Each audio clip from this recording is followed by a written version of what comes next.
भारत के साधु ही नहीं, आम जनमानस तक आपका एक ज्ञान प्रकाश, संप्रदाय का प्रकाश फैल रहा है और लोग हमारे वैष्णवी श्रुति सिद्धांत को पहचान रहे हैं। अमूमन क्या होता है, लोगों की एक धारणा होती है कि पंथ और संप्रदाय एक ही नहीं, पंथ अलग है और संप्रदाय अलग है। सम्यक प्रदायते कि संप्रदाय, जहां पर श्रुति सिद्धांत वेद विदित व्यवस्था को लेकर के आचार्यों के परिपालन और विधि निषेध का विशेष ध्यान रखा गया हो, उसे संप्रदाय कहते हैं। जहां इष्ट बल है, ग्रंथ बल है, मंत्र बल है और गुरु का बल है, जब ये चार बल एक जगह समिष्ट होते हैं, तब उसको जब कोई आचार्य चलाता है वो संप्रदाय होता है और वो संप्रदाय आचार्य होता है। दूसरा मैं बता दूं पंथ के विषय में, फलाने पंथ नाम नहीं दूंगा, कौन पंथ नहीं। तो पंथ व्यक्तिगत भावनाओं की उत्पत्ति है। किसी व्यक्ति का कैसा भाव हो गया, किसी व्यक्ति का कैसा भाव हो गया, उसने ईश्वर को अपने समय काल के अनुराग के द्वारा उतारा और एक निश्चित संवाद को समाज में स्थापित करके एक वर्ग को अपनी ओर आकृष्ट किया, लेकिन वहां सर्वे भौत सुखना की भावना नहीं रहती है, उसे पंथ कहते हैं। और मजहब इससे भी विपरीत। मजहब के विषय में कहते हैं कि जहां हम तो रहे अदृष्टिना दूरदर्शिना नास्ति, लेकिन दूसरा न रहे, और अगर रहे तो हमारी अनुकूलता के व्यवस्था के अनुरूप रहे, उसे मजहब कहते हैं। तो मजहब के विषय में ज्यादा बोलना उचित नहीं है। दुनिया में कई देश ऐसे हैं कि जहां पर सिर्फ मजहब ही है, लेकिन दूसरा उन्नतिशील और प्रकाशवान नहीं हो सका है। यह तो भारतीय वाङ्मय ही वैदिक मार्ग ही है कि जहां पर सर्वे भवन्तु सुखिना की भावना का निरूपण किया गया है। और हमारे पूज्य परमाचार्य जगत गुरु स्वामी रामानंदाचार्य भगवान ने रामानंद स्वयं रामा प्रादुर्भूतो महितरे, ज्ञान मार्ग के लिए, भक्ति मार्ग के लिए एक निश्चित व्यवस्था किया। क्योंकि कालांतर में भारत के अंदर जाति वर्ग, समाज वर्ग, वर्ग भेद, वर्ग संघर्ष, संप्रदाय अंतर्गत मतावलंबी और मजहब परस्ती भी उस काल में थी। लोग इस्लामिक आतंक से त्रस्त हो चुके थे। और पूज्य स्वामी भगवताचार्य जी ने उन 22 व्यवस्थाओं का उल्लेख किया है। इसे जगत गुरु स्वामी रामानंदाचार्य के तत्कालिक जो उस समय बादशाह था दिल्ली को, हिंदुओं के लिए जजिया कर समेत वो 22 शर्तें रखी थी और उनसे हिंदू समाज को मुक्त करवाया था। ये भारत का हिंदू समाज सदैव वैष्णवाचार्य के प्रति ऋणी रहेगा, कभी ऋण नहीं हो सकता है। समय का अभाव है, नहीं वो 22 बातें भी बतलाता, कभी समय मिलेगा फिर बतलाऊंगा।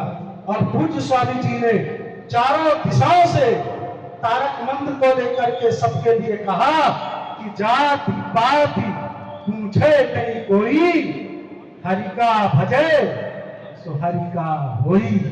ये जगत गुरु पूज्य पाक कवि पावना अवतार स्वामी रामानंदाचार्य जी महाराज के उद्भाव उद्धार।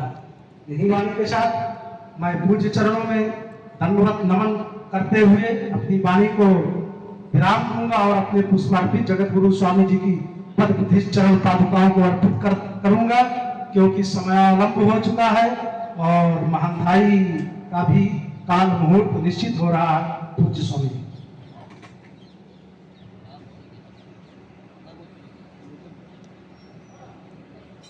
ओम मंगलम भगवान विष्णु मंगलम गरुड़ध्वज मंगलम पुंडरीकाक्ष मनोहि मंगलम कौशलेन्द्राय महिने गुणात्मने चक्रवर्ती कुंजरा सार्वभौमाय मंगलम वेद वेदांत विजयाय वीक्षामन मूर्ते पुंसाम मोहन रूपाय पुण्य श्लोकाय मंगलम सीतानाथमहारभा रामानंद हरि मध्यमाम अस्मदाचार्य पर्यंताम वंदे गुरु परंपराम अखंडानंद बोधाय शिष्य सत्तापहारणे सत्यदान दोपाय तस्मै श्री गुरुवे नमः। ओम परम गुरुभ्यो नमः, परात्पर गुरुभ्यो नमः, श्री परमात्मा गुरुभ्यो नमः। ओम श्री आत्मा गुरुभ्यो नमः, आदि गुरुदेव आदि गुरुभ्यो नमः, गुरुदेव शरण गुरुदेव। आज श्री नरसिंहदास जी महाराज के साकेत वास के उपरांत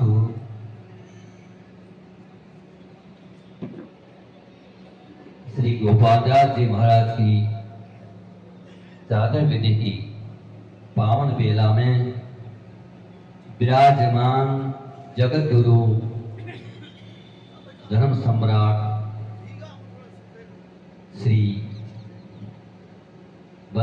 वैदेही वल्लभ शरण देवाचार्य जी महाराज के सानिध्य में समस्त द्वाराचार्य श्री महंत अध्यापक संतों के सानिध्य में संत समाज के इस चतुर्वेदी की पावन बेला में आप सभी संत भगवानों को दंडोत प्रणाम। श्री नरसिंहदास जी महाराज ने भगवान की संपत्ति के लिए बहुत संघर्ष किया है और इस ठाकुर जी की संपत्ति को अक्षय बनाए रखा है। इसी प्रकार से मैं आशा करता हूं कि गोपालदास जी महाराज भी भगवान की संपत्ति की रक्षा करेंगे और उसको संपत्ति को बढ़ाएंगे और संत सेवा, ठाकुर जी की सेवा, गो सेवा, अतिथि सेवा अधिक से अधिक मन लगा कर करेंगे। ऐसी मैं भगवान से और नरसिंहदास जी महाराज से और इन संत महात्माओं